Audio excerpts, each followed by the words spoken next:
नमस्कार दोस्तों, India news देख रहे हैं आप और मैं हूं आपके साथ वैभव मिश्रा। क्या मुनीर के हाथ से अब पीओजे जाने वाला है पाकिस्तान के कब्जे वाला कश्मीर?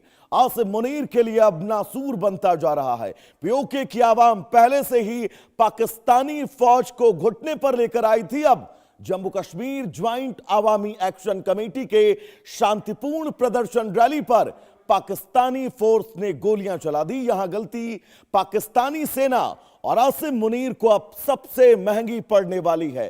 पाकिस्तानी रेंजर्स द्वारा की गई फायरिंग और आंसू गैस के गोलों की बौछार में एक प्रदर्शनकारी की मौत हुई है और कई लोग गंभीर रूप से घायल हैं। पीओजे में लगातार हालात तनावपूर्ण बने हुए हैं।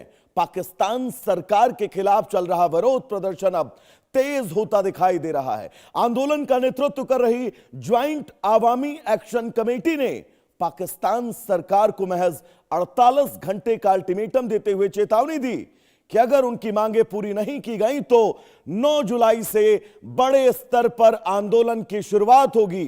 अब सवाल यह कि क्या पाकिस्तान सरकार प्रदर्शनकारियों की मांगों पर बातचीत का रास्ता अपनाएगी या फिर आंदोलन अब आगे और उग्र होगा? अगर 9 जुलाई को प्रस्तावित प्रदर्शन बड़े पैमाने पर होता है तो इसका पूरा असर पीओजे के हालात पर पड़ सकता है। पाकिस्तान पहले से ही आर्थिक संकट, राजनीतिक अस्थिरता और तीसरा सबसे महत्वपूर्ण मुद्दा आंतरिक सुरक्षा की चुनौतियों का सामना कर रहा है। ऐसे में पीओजे में बढ़ता असंतोष सरकार के लिए अब नई चुनौती बन सकता है। इस मुद्दे पर हम खास मेहमानों के साथ चर्चा करेंगे, लेकिन जो तस्वीरें पीओजे से सामने आ रही हैं वो तस्वीरें हैरान परेशान करने वाली हैं।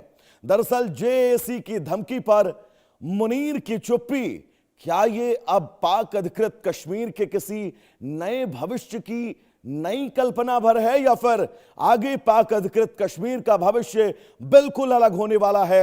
ये वो तमाम मुद्दे हैं जिन मुद्दों पर आज विस्तृत तौर पर बातचीत करते हुए हम नजर आएंगे, क्योंकि यह समझना बहुत जरूरी है। पाक अधिकृत कश्मीर के अंदर जो तस्वीरें सामने आ रही हैं वो बहुत सारे सवाल खड़े कर रही हैं। अब ग्राफिक्स के जरिए हम आपको बताएंगे कि आखिर जेएसी ने क्या धमकी दी है मुनीर को। दरअसल जेएसी ने मुनीर को 48 घंटे का अल्टीमेटम दिया है दोस्तों। सिर्फ मांगे अगर नहीं मानी गई तो बहुत तेज आंदोलन होगा। 9 जुलाई से बड़े प्रदर्शन का ऐलान किया गया है ज्वाइंट आवामी एक्शन कमेटी की तरफ से। पाकिस्तान सरकार पर अब इस एक्शन के बाद दबाव बढ़ता हुआ नजर आ रहा है। जेएसी ने मुनीर को महज 48 घंटे का अल्टीमेटम दिया है। लेकिन दर्शकों, वैसे में यह भी समझना बहुत जरूरी है कि आंदोलन ये तेज हुआ क्यों। तो ग्राफिक्स के जरिए बिग वॉल पर हम आपको समझाएंगे। दरअसल पीओजे के कई शहरों में रैलियां और धरने लगातार देखे जा रहे हैं। महिलाओं और युवाओं की बड़ी भागीदारी इन प्रदर्शनों में है।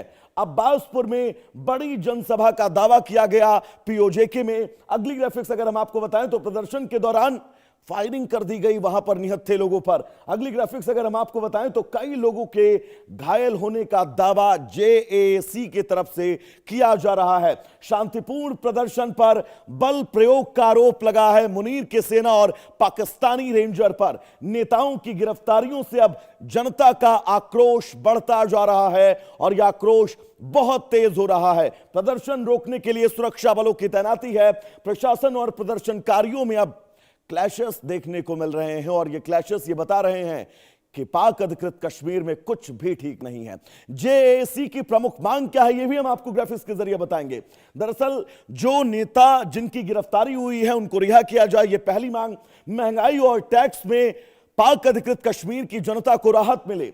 बिजली और आवश्यक सुविधाओं की उपलब्धता इस पाक अधिकृत कश्मीर में करवाई जाए। प्रशासनिक नीतियों में सुधार हो, यह बड़ी मांग है। और सबसे महत्वपूर्ण मांग, स्थानीय लोगों के अधिकारों की सुरक्षा की जाए। और ये वो मांगे हैं जिन मांगों को लेकर पाक अधिकृत कश्मीर पिछले कई दिनों से सुलग रहा है और आसिम मुनीर की सेना वहां की जनता के सीने पर गोलियां मार रही है। लेकिन ऐसे में अब यह समझना दर्शकों जरूरी है कि जेएसी आखिर है क्या।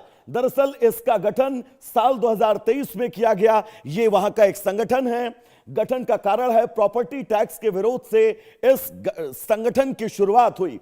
अब कई सामाजिक आर्थिक मुद्दों पर यह संगठन सक्रिय है और वहां की जनता की, वहां की आवाम की आवाज उठाता है। पूरा नाम इसका है Jammu Kashmir joint Awami action committee. यानी कि 2023, 3 साल पहले जिस संगठन का गठन किया गया था, आज उस संगठन के हजारों लोग सड़कों पर हैं, प्रदर्शन कर रहे हैं, उनकी मांगे हैं। लेकिन इन मांगों के बीच समझना यह कि वहां की सरकार